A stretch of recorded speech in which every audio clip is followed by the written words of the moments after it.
Matius 2 ayat 13-15 penyingkiran ke Mesir. Matius 2 ayat 13. Setelah orang-orang Majus itu berangkat, tampaklah malaikat Tuhan kepada Yusuf dalam mimpi dan berkata, "Bangunlah, ambillah anak itu serta ibunya, larilah ke Mesir dan tinggallah di sana sampai aku berfirman kepadamu, karena Herodes akan mencari anak itu untuk membunuh dia." Ayat 14. Maka Yusuf pun bangunlah, diambilnya anak itu serta ibunya malam itu juga, lalu menyingkir ke Mesir. Ayat 15, dan tinggal di sana hingga Herodes mati.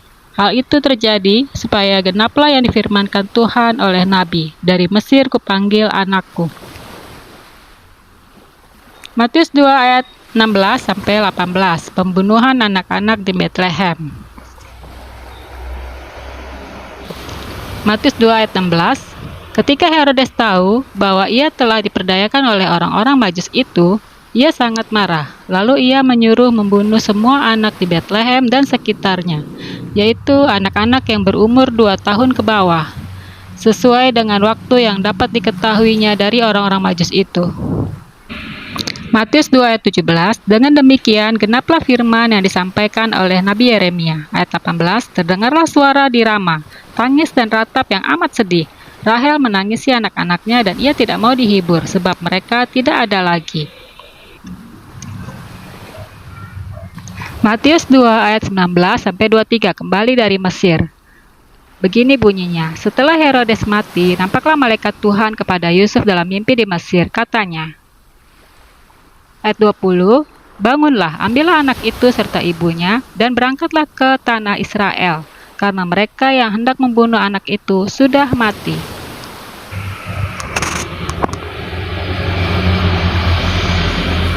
Ayat 21, lalu Yusuf pun bangunlah, diambilnya anak itu serta ibunya dan pergi ke tanah Israel.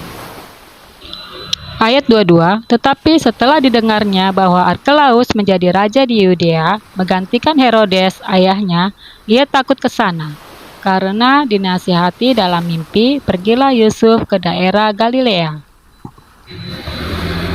Ayat 23, setibanya di sana, ia pun tinggal di sebuah kota yang bernama Nazaret. Hal itu terjadi supaya genaplah firman yang disampaikan oleh nabi-nabi, bahwa ia akan disebut orang Nazaret.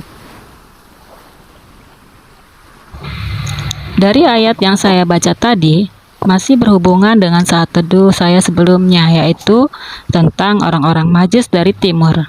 Di sini saya melihat reaksi Herodes ketika dia merasa perintahnya diacuhkan oleh orang-orang Majus tersebut.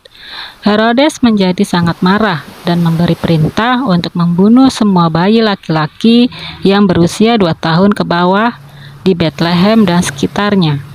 Kenapa Herodes membunuh semua bayi laki-laki? Ketika Herodes mendengar dari orang-orang Majus kalau bayi yang disebut raja orang Yahudi telah lahir dan mereka datang untuk menyembah dia, Herodes terkejut. Ini bisa dibaca lagi di Matius 2 ayat 2-3. Karena pada saat itu Herodes merasa bahwa dialah raja yang berkuasa pada saat itu. Jadi Herodes terkejut, dia kaget mendengar ucapan orang-orang Majus itu. Dia berpikir, siapa raja Yahudi yang baru lahir?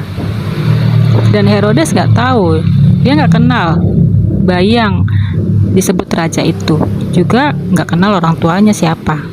Sehingga ia memberi perintah untuk membunuh semua bayi laki-laki yang baru lahir agar kekuasaannya tidak tersaingi. Saya juga belajar bagaimana cara Allah menyelamatkan bayi Yesus, Yusuf, dan Maria. Dari Herodes di ayat 13, dibilang malaikat Tuhan memberi perintah agar Yusuf bawa anak dan istrinya lari ke Mesir, karena Herodes mencari Yesus. Seperti yang saya tahu, Allah itu maha besar, maha kuasa, maha dahsyat, maha segalanya. Tapi kenapa menyuruh Yusuf untuk lari ke Mesir? Kan bisa aja Allah mengambil nyawa Herodes dalam hitungan detik. Tapi Allah memberi solusi yang biasa-biasa aja, yaitu larilah ke Mesir. Seringkali saya ketika berada dalam pergumulan yang saya rasa ini masalahnya besar, saya berdoa tiap hari untuk meminta pertolongan Tuhan sampai berhari-hari, berminggu-minggu, berbulan-bulan. Saya sampai merasa tidak ada solusi dan saya merasa putus asa. Saya merasakan Tuhan bekerja, dan tanpa saya melakukan apapun selain berdoa dan minta nasihat, masalah itu selesai dan semua prosesnya lancar. Saya merasa itu mukjizat dari Tuhan. Saya yakin dan percaya tidak ada satupun manusia yang tahu cara berpikir Tuhan.